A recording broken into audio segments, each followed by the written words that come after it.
নমস্কার বন্ধুরা, আশা করি সবাই ভালো আছেন। আজ একটা নতুন রেসিপি নিয়ে এসেছি, সেটা হলো আট আনাজ বা লাবড়াও বলতে পারেন। সংক্রান্তির দিন, গারো সংক্রান্তির দিন আমাদের আট আনাজ খাওয়ার নিয়ম। কর্তামশাই দেখুন ব্যাগ ভর্তি করে বাজার নিয়ে এসেছে, গামলায় ঢালাতে গামলা পুরো ভরে গেছে। তো আমি কেটে নিয়েছি বাঁধাকপি, টমেটো, ধনেপাতা, অল্প তেঁতুলও এনেছিলাম, আর কাঁচা লঙ্কা। এখানে আছে স্কোয়াশ, শসা, মিষ্টি কুমড়ো, তারপরে আছে ঝিঙে, পটল, বিনস, কাঁচা কলা, আর এটা হলো মাটি আলু, মূলো, আলু, বেগুন, তারপরে আছে ফুলকপি আর গাজর। আটার থেকেও অনেক বেশি হয়ে গেছে আনাজ। আর মশলায় আছে আদা, কাঁচা লঙ্কা বাটা, লবণ, হলুদ, জিরে গুঁড়ো, ধনে গুঁড়ো। এই মশলাটাকে আমি জল দিয়ে আগে গুলে রেখে দিব, অল্প সময় ভিজতে দিব জলে। এরপরে দেখুন মিষ্টি কুমড়া, ফুলকপি, স্কোয়াশ, আলু, বেগুন, কাঁচা কলা আর পটল আগের থেকে ভেজে আমি আলাদা করে রেখে দিয়েছি। এরপরে কড়াতে তেল গরম করে শুকনো লঙ্কা একটা দিয়ে দেব।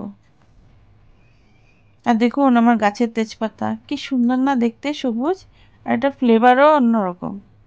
ফ্রেশ জিনিসের ফ্লেভার আলাদা হয়। এরপরে দিলাম 5 ফোড়ন, 2 চামচ দিয়ে ভালো করে ফোড়নটাকে ভেজে এরপরে যে বাকি সবজিগুলো ছিল ওগুলো আমি কড়াতে দিয়ে লবণ হলুদ দিয়ে ভালো করে সাঁতলে নেব। অল্প সময় নিয়ে করতে হবে, মিডিয়াম ফ্লেমে। এরপরে ওই সবজিগুলো যখন মজে যাবে কেটে রাখা বাঁধাকপিটা দিয়ে দেব, দিয়ে আবার ভালো করে নাড়াচাড়া করব। বিশেষ দিনে, এরকম বিশেষ দিনে সবজিগুলো খেতে কিন্তু খুবই ভালো লাগে আর খুব স্বাদও লাগে। অন্য দিনের তুলনায় এই দিনগুলোতে, সংক্রান্তির দিন, খুবই ভালো লাগে খেতে। দেখুন টমেটো কুচিয়ে রেখেছিলাম, ওটাও দিয়ে দিলাম সবজির সাথে। সব কিন্তু খুব ভালো করে মজে গেছে।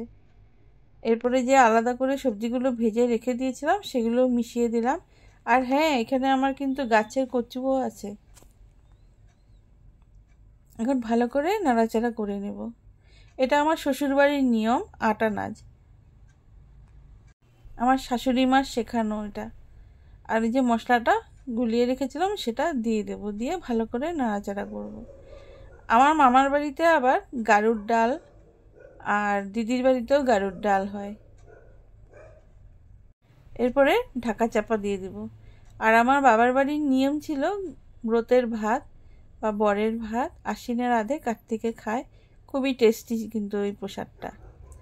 দেখুন সবজিগুলো অনেকটা মজে এসেছে আর দেখতেও কিন্তু বেশ ভালো। আর নারকেল কুড়িয়ে রেখেছিলাম, সেই নারকেলটা এখন দিয়ে দেব। এখন দেখুন না আমার শাশুড়ি আছে, না বাবা আছে, না মা আছে। কই যে গেল দিনগুলো, সবাই চলে গেছে।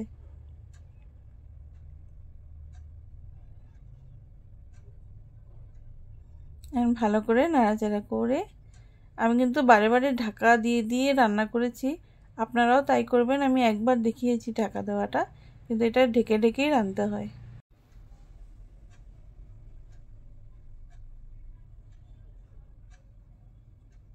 এরপরে হয়ে গেলে ধনেপাতা কুচি ছড়িয়ে দিলাম, দিয়ে আবার ভালো করে নেড়ে চেড়ে নেব।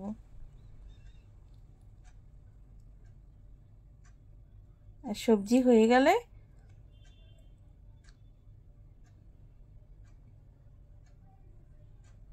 গ্যাস অফ করে ঘি ছড়িয়ে দেব। ঘি না দিলে তো এই সবজির টেস্টি হবে না, ঘি তো মাস্ট।